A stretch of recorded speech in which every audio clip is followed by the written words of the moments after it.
స్వచ్ఛమైన నాణ్యమైన గౌదర్పార్ పూజా ఉత్పత్తులు www.gaudarpar.com ద్వారా ఆన్లైన్ లో ఆర్డర్ చేయండి. మీ ఇంటిని దేవాలయంగా మార్చుకోండి. నమస్తే అమ్మా. నమస్తే తల్లి. అమ్మ, స్త్రీలు కర్మకాండ చేయొచ్చా? మరి అబ్బాయిలు లేకపోతే ఏం చేస్తారు? అమ్మా, ఎక్కడా కూడా ఆడవాళ్ళు చెయ్యకూడదు అన్నటువంటి మాట లేదమ్మా. మరి ఎందుకు మరి మగపిల్లలే కావాలని, కర్మకాండ కోసమే కదా మగపిల్లలే కావాలి కావాలి అని అంటారు. వాళ్ళ ప్రయత్నం ఉందంట కనడంలో. కావాలనుకుంటారు వరకు సరే. ఎందుకమ్మా మగపిల్లల కోసం ఐవీఎఫ్ కి కూడా వెళ్తున్నారు ఇవాళ వెళ్తున్నారు. అదే అయితే గ్యారంటీగా మగపిల్లలు పుడతారని కూడా నమ్మకం లేదు కదా ఐవీఎఫ్ లో. లేదనుకోండి. లేదు అంటే వాళ్ళు 50% ఛాన్సెస్ ఉన్నాయి. ఎక్కువ శాతం ట్విన్స్ పుడతారు కదా. అదే కదా, ఒక దెబ్బకి 2 బిడ్డలంటే అయిపోతుంది. అంటే ఎన్నిసార్లు కష్టపడుకుని ఫెయిల్ అయిన ఎన్ని కేసులు ఉన్నాయి, అది మాట్లాడరే. ఫెయిల్ అయిన కేసులు కూడా మాట్లాడాలి కదా. 50% నేను కరెక్ట్ చెప్పలేను కానీ కొన్ని ఫెయిల్ అవుతాయి, కొన్ని సక్సెస్ కానీ అవుతాయి. ఈ ట్రీట్మెంట్స్ కూడా చాలా మంది పేరెంట్స్ కి ఒక అమృత బిందువు అనే చెప్పాలి. ఇంక ఏ గతి లేక పిల్లల కోసం డిప్రెస్ అయిపోయి అసలు లాంటి వాళ్ళకి నిజమేనమ్మా, కాదనడానికి లేదు. ఎందుకంటే మీరు అన్నదానికి గ్యారెంటీ ఏంటంటే మగపిల్లాడి అని గ్యారెంటీ ఏంటని చెప్పాను నేను. అయ్యాక ఇద్దరిద్దరు మాత్రం తరచుగా చేసేస్తున్నాను. ఎందుకంటే 2 సార్లు ఎందుకు కష్టపడాలి, ఒకసారి అయిపోతుందని. సాధారణంగా అడుగుతూ కూడా ఉంటారు, వీళ్ళు ప్రయత్నం చేస్తారు కానీ 100% సక్సెస్ కాదు ఆడా మగ అన్నది. ఒకటి ఏంటంటే ఎందుకు మగపిల్లలు కావాలనుకుంటారంటే బీజం మగవాళ్ళది, క్షేత్రం స్త్రీలది కనుక మా బీజం బాగా, మా విత్తనం బాగా అభివృద్ధి చెందాలి అనే ఉద్దేశంతో మగపిల్లలు కావాలనుకుంటారు. అది మాత్రమే ప్రధానం. అంతేగాని కర్మకాండలకు అని చెప్పడం అన్నది కూడా చెప్పడానికి వీల్లేదు. ఆడవాళ్ళు పూర్వకాలంలో చేసినట్టుగా దాఖలాలు ఉన్నాయమ్మా. అంటే మగవాళ్ళు ఉంటే వాళ్ళే చేస్తారు. ఎందుకంటే ఆడవాళ్ళు ఎంత లేదన్నా కొంత సౌకుమార్యం ఉంది. శారీరకంగా మగవాళ్ళ కన్నా కొద్దిగా నాజుగ్గా ఉంటారు. బలహీనమనను తేడా ఉంది, బలహీనతకి నాజుకుతనానికి. ఇప్పుడు ఏంటంటే మగవాళ్ళు బలంగా ఉంటారు కానీ విరుగుతాయి వాళ్ళవి, ఆడవాళ్ళ విరగవు, సాగుతాయి, వంగుతాయి. భావాలైనా శరీరాలైనా. అంచేత ఈ నాజుగ్గా ఉన్నవాళ్ళు అక్కడ ఎందుకులే అని చెప్పి వద్దన్నారు. లేని పరిస్థితుల్లో చేసిన సందర్భాలు అక్కడక్కడ కనపడతాయి చెదురుమదురుగా. అక్కడ ఎవరు ఇది తప్పు అని అనలా, భయపడతారు గనక అటువంటి భయాన్ని కలిగించి బాధ కలిగించే ప్రదేశాలకు ఎందుకు అన్న ఉద్దేశంతో ఉంచేయడమే. ఏదైనా అనేక పనులు ఉంటాయి, తలొక పని సర్దుకోవడంతో ఇంటి దగ్గర సర్దాల్సింది ఆడవాళ్ళు సర్దుతూ ఉంటే అక్కడికి వెళ్ళి చేసినటువంటి వాళ్ళు మగవాళ్ళు చేశారు. లేదు అంటే ఆడవాళ్ళు చేసిన సందర్భాలు ఉన్నాయమ్మా. ఇప్పటికి కూడా మీరు కాశీ, గయా లాంటి చోట్లకి వెడితే ఎవరు చేస్తారమ్మా? కాశీలో అయితే పితృకార్యాలు చేసేటప్పుడు పురోహితుడు చేస్తాడు ఎవరికైనా.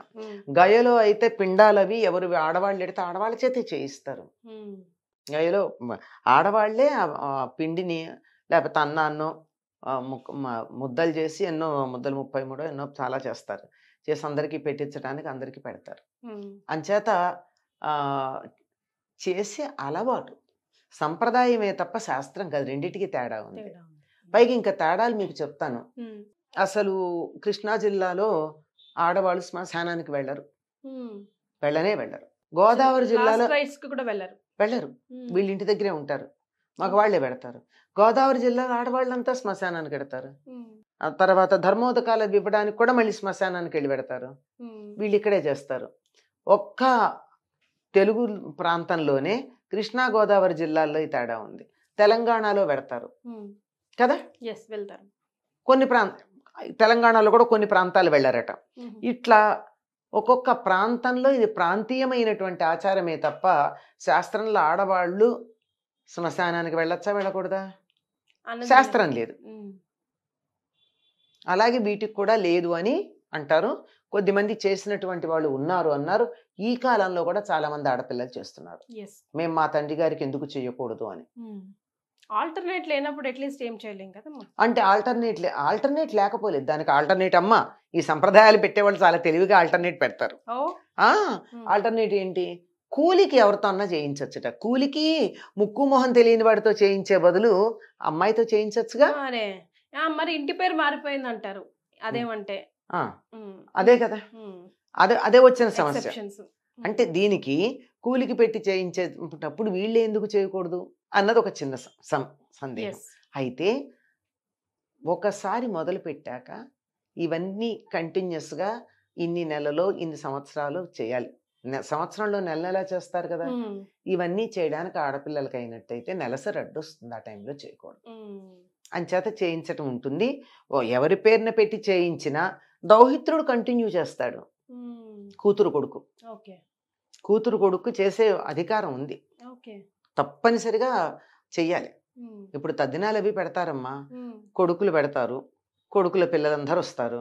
వీళ్ళందరూ కాదట, ముందు ఎవరిని కూర్చోబెట్టాలట, కూతురు కొడుకుని కూర్చోబెట్టాలి ముందు భోజనానికి. కూతురు కొడుకు తింటేనే అక్కడ తృప్తి. కొడుకులు ఎలాగో తింటారు చెప్తున్నాను. అలా మన వాళ్ళు అలాంటి సంప్రదాయాలు ఇలా ప్రతి దానికి కూడా ఇలా కుదరకపోతే ఎట్లా చేయాలి, అట్లా కుదరకపోతే ఎట్లా చేయాలి, దీనికి ఆల్టర్నేటివ్ ఏమిటి, ఇలాంటివన్నీ చెప్పారమ్మా. అయితే ఎటొచ్చి మధ్యకాలంలో ఆడవాళ్ళని అనేక రకాలుగా అణగదొక్కటం వల్ల ఇవన్నిటి మీద కూడా కోపం వచ్చేస్తుంది. ఇప్పుడు ఒకదాని మీద కోపం వస్తే ఆ కోపం ఎక్స్టెండ్ అవుతుంది కదా ఇతర విషయాల మీదకి. అట్లా రావడం జరిగిందే గాని నిజానికి it's very healthy division of labour in the society. అంతేగాని ఎక్కడ నిషేధం అన్నట్టు నాకు ఎక్కడా కనపడలేదు. ఒకసారంటూ శరీరం వదిలిన తర్వాత ఇక్కడ ఉన్నటువంటి శరీరం ఆడ శరీరమా మగ శరీరమా అన్నది శరీరం వదిలిన వాళ్ళకి సంబంధం లేదు. అందరికి పితృదేవతలే అంటారు. పితృదేవత అంటే మగవాళ్ళు పితృదేవతే, ఆడవాళ్ళు పితృదేవతే. మాతృదేవత అన్న పదం వాడరే, వాడారా? లేదు. పితృదేవతలు అంటే ఒక్కసారి శరీరం వదిలేసిన తర్వాత ఇక్కడ ఉన్నటువంటి జెండర్ డిఫరెన్స్ ఇక్కడికే, శరీరం వదిలేక తేడా లేదు. కానీ చాలా మటుకు దోషాలు అవన్నీ పితృదోషాల కిందనే ఆపాదిస్తారు కదమ్మా. చాలా మనం చాలా క్యాజువల్ గా మాట్లాడుకుంటున్నప్పటికీ కూడా చాలా ఇంపార్టెన్స్ ఇవ్వాలి అని అంటారు. చాలా ఇంపార్టెన్స్. ఎన్నో రకాల సమస్యలకి పితృదోషాలే కారణం. ఫర్ ఎగ్జాంపుల్ సంతానం కలగదు, మెయిన్ అదే కదా. అభివృద్ధికి వెళ్ళాలంటే అసలు కొంతమంది ఇళ్లలో మగపిల్లలకి పెళ్లిళ్ళకు అంటే వంశం వీళ్ళది కదా, ఆడపిల్లలకి ఆ సమస్య లేదు. అది చూడండి మళ్ళీ వాళ్ళకి కూడా క్లారిటీ ఉందమ్మా. పితృదేవతలకు కూడా ఎవరికైనా జస్టిస్ ఈజ్ జస్టిస్. మగపిల్లలకి పెళ్లిళ్ళు కావటం లేదు, పితృదోషాలు. తప్పనిసరిగా మీ కులదేవత ఆరాధన చెయ్యండి.